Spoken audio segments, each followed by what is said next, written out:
Yes, in the previous video lecture we have discussed about the separation of power कि किस प्रकार से जो पावर है वो सेपरेट होती है और जो गवर्नमेंट के 3 ऑर्गन्स बताए गए थे। अगर आपसे क्वेश्चन पूछा जाए how many organs are of government is in India, तो 3 ऑर्गन्स सबसे फर्स्ट बताया था आपको लेजिस्लेचर, सेकंड बताया था एग्जीक्यूटिव एंड थर्ड बताया था जुडिशरी। इनके मतलब भी बताए थे, विधायिका या विधान पालिका, कार्यपालिका, न्यायपालिका। किस प्रकार से जो आपकी लेजिस्लेचर होती है वो रूल्स को बनाती है और rules are formed by the legislature, और जो फॉलो है वो कौन करवाती है, कार्यपालिका इनको क्रियान्वित करवाती है।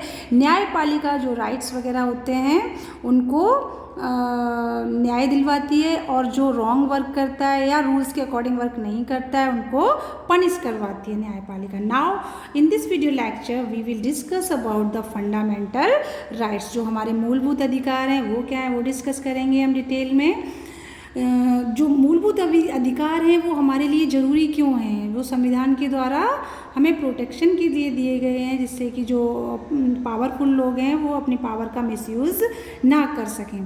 सो let's start. The section of fundamental right has often been refer to as the conscience of the Indian constitution. जो फंडामेंटल सेक्शन है यानी कि जो मूल अधिकारों वाला जो भाग है संविधान का, उसको संविधान की अंतरात्मा कहा है। कंसियंस का मतलब soul of the Indian constitution कहा है।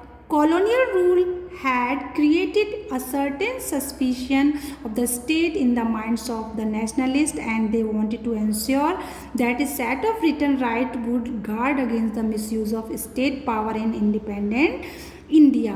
जो कॉलोनियल रूल था यानी कि जो ब्रिटिश भारत था, उस समय लोगों के मन में ये सस्पेंस आ गया, ये सस्पिशन आ गया था, ये डाउट आ गया था कि जिनके हाथ में पावर है या जो नेशनलिस्ट हैं उन्होंने ऐसा सोचा था कि लोग अपनी जो इंडिपेंडेंस इंडिया में अपनी स्टेट पावर का मिसयूज़ ना करें, इसलिए उन्होंने ये प्रावधान रखा था, फंडामेंटल राइट्स का प्रावधान रखा था जो इंडियन नेशनलिस्ट थे। Fundamental rights therefore protect citizens against the arbitrary. Arbitrary का मतलब जो फंडामेंटल राइट्स होते हैं वो हमारे भारतीय नागरिकों को मनमानी करने से रोकते हैं, आर्बिट्ररी करने से रोकते हैं। मतलब जो अपनी इच्छा से जो लोग काम करते हैं, मर्जी, जो पावरफुल लोग होते हैं कई बार वो मिसयूज़ करते हैं, तो वो ऐसा नहीं कर सकते हैं। तो ये हमें क्या करते हैं, प्रोटेक्ट करते हैं सिटीजन्स को। अगर आपसे पूछा जाए फंडामेंटल राइट का वर्क क्या है, what is the work of the fundamental right, they protect citizens against the arbitrary and absolute exercise of power by the state. The constitution thus guarantees the right of individuals against the state as well as against other individuals। और इस प्रकार से जो constitution है वो हमें हमारे rights की, प्रत्येक व्यक्ति को उसके राइट्स की गारंटी देता है राज्य में। Now next paragraph. More over the various minority communities also expressed the need for the constitution and include rights that would protect their group. The constitution therefore also guarantees the right of minorities against the majority। constitution के द्वारा और क्या work होता है, जो second work है वो constitution का क्या है, ये माइनॉरिटी को प्रोटेक्ट करते हैं अगेंस्ट द मेजॉरिटी, यानी कि जो अल्पसंख्यक वर्ग है उनका जो बहुसंख्यक वर्ग है उससे प्रोटेक्ट करता है। कई बार जो मेजॉरिटी होते हैं वो सप्रेस करके रखते हैं माइनॉरिटीज़ की। माइनॉरिटी कोई भी हो सकते हैं, कोई रिलीजन भी माइनॉरिटी हो सकता है या ग्रुप ऑफ पीपल भी माइनॉरिटी हो सकता है। जो अल्पसंख्यक समुदाय के लोग हैं उनकी सुरक्षा के लिए भी कॉन्स्टिट्यूशन में राइट्स दिए गए हैं। As doctor Bhimrao Ambedkar said about these fundamental rights, yes, these fundamental rights, जैसा कि कॉन्स्टिट्यूशन में डॉक्टर भीमराव अंबेडकर ने हमारे फंडामेंटल राइट्स के बारे में बताया है कि ये इसके 2 फोल्ड हैं। द फर्स्ट ऑब्जेक्टिव यानी कि 2 ऑब्जेक्टिव्स हैं। The first objective is that every citizen must be in a position to claim those rights, कि हर सिटीजन को ये अधिकार होना चाहिए कि वो अपने अधिकारों का क्लेम कर सके, दावा कर सके। And secondly these rights must be binding upon every authority. और सेकेंड जो इसका है वो क्या है कि हम अपने अधिकारों को बाइंड कर सकें किसी भी अथॉरिटी के प्रति। That has got the power to make laws, जिसको पावर बनाने का अधिकार दिया गया है। In India, in addition to fundamental rights, the constitution also has a section called directive principle of state policy. और आपके जो मूलभूत अधिकार हैं उनके साथ ही एक और सेक्शन है जिसको डायरेक्टिव प्रिंसिपल ऑफ स्टेट कहा गया है, यानी कि नीति निर्देशक तत्व कहा गया है इनको।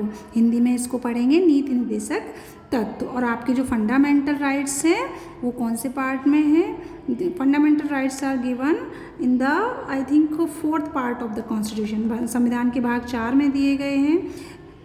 This section was designed by the members of the Constituent Assembly to ensure greater social and economic reforms and to serve as a guide to the independent India state to institute laws and policies that help reduce the poverty of the masses. It means that जो ये section है नीति निर्देशक तत्व वाला या directive principle of state policy है, इसके द्वारा जो संविधान सभा के सदस्य थे उन्होंने ये इंश्योर कराया है कि सामाजिक आर्थिक सुधार and to serve as a guide, और ये एक सर्व का काम करते हैं, मतलब गाइड का काम करते हैं to the independent Indian state, एक स्वतंत्र भारत में। टू इंस्टीट्यूट और लॉ, जो लॉज हैं पॉलिसीज़ हैं वो हेल्प करती हैं पॉवर्टी को रिड्यूस करने में, पॉवर्टी को कम करने में। Now we will discuss the fundamental rights that are given in this.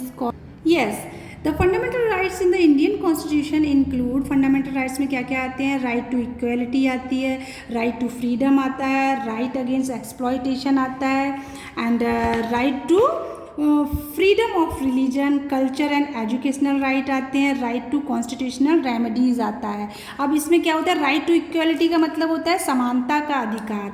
इसमें बताया गया है कि जो सारे all the persons of India are equal before the law, सभी लोग कानून के आगे समान हैं, सभी को समान अधिकार दिए गए हैं। समानता का अधिकार है मतलब किसी के साथ भी धर्म के आधार पर, जाति के आधार पर और लिंग के आधार पर कोई डिस्क्रिमिनेशन नहीं किया जाएगा। All are equal before the law. तो आप इससे क्या समझे कि all are equal before the law, there should be no discrimination against the religion, caste और sex. Now the second, right to freedom, स्वतंत्रता का अधिकार, यानी कि in India there is freedom of speech, expression and right form of association. हमें speech देने का अधिकार है, अपने आप को एक्सप्रेस करने का अधिकार है। तो ये सारी चीज़ें हमें अपने भारत में मिली हुई हैं। कोई भी प्रोफेशन चूज़ करने का अधिकार है, ऑक्यूपेशन या बिजनेस करने का अधिकार है। तो आपने इसमें क्या समझा कि हमें ये सारे अधिकार दिए गए हैं। कौन कौन से? Right to freedom of speech, expression and to follow any profession, occupation और business. Now the next third is right against exploitation. अब शोषण के विरुद्ध अधिकार, मतलब हमारा कोई एक्सप्लॉयटेशन कर रहा है तो उसके विरुद्ध हम आवाज़ उठा सकते हैं। The constitution prohibits human trafficking. Human trafficking क्या होता है?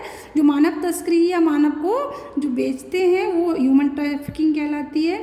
फोर्स्ड लेबर, इसमें किसी भी प्रकार से किसी भी व्यक्ति को फोर्स नहीं किया जाएगा वर्क करने के लिए, और किसी भी बच्चों से एम्प्लॉयमेंट नहीं कराया जाएगा, रोजगार नहीं कराया जाएगा जो 14 साल से कम उम्र के हैं। Next, right to freedom of religion is given.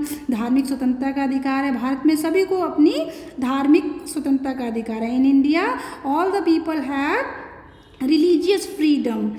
Every person has the right to practice, profess or propagate any religion. So the next 5 number is given. Culture and educational right, सांस्कृतिक और शैक्षिक अधिकार जो दिए गए हैं हमारे संविधान के द्वारा। The constitution state that all minorities, religious and linguistic can set up their own educational institution. सभी लोग अपनी शैक्षिक संस्थाएं डेवलप कर सकते हैं, किसी भी धर्म जाति के हों। Next and last is given right to constitutional remedies. संवैधानिक उपचारों का जो अधिकार है वो भी दिया गया है। इसमें सिटीजन्स कोर्ट में जा सकते हैं। Believe that any there fundamental right have been violated by the state. अगर उनको लगता है कि राज्य के द्वारा उनका किसी भी अधिकार का हनन हो रहा है, वायोलेट हो रहा है, तो वो कोर्ट में जा सकते हैं। So I hope that you understood these fundamental rights. मैं सोच रही थी ये टॉपिक आपका पूरा हो जाएगा, लेकिन फिर भी अभी एक टॉपिक बचा हुआ है, सेकुलरिज्म, जो हम नेक्स्ट वीडियो लेक्चर में डिस्कस करेंगे और उसी में आपको PDF प्रोवाइड करेंगे। आप देख सकते हैं कि फंडामेंटल राइट पहले तो 7 थे, लेकिन 1 रिमूव कर दिया गया है, अब आपके 6 हैं। So that's all for today. Thanks for watching. Keep learning and learn all the headings related to the fundamental rights. Thanks.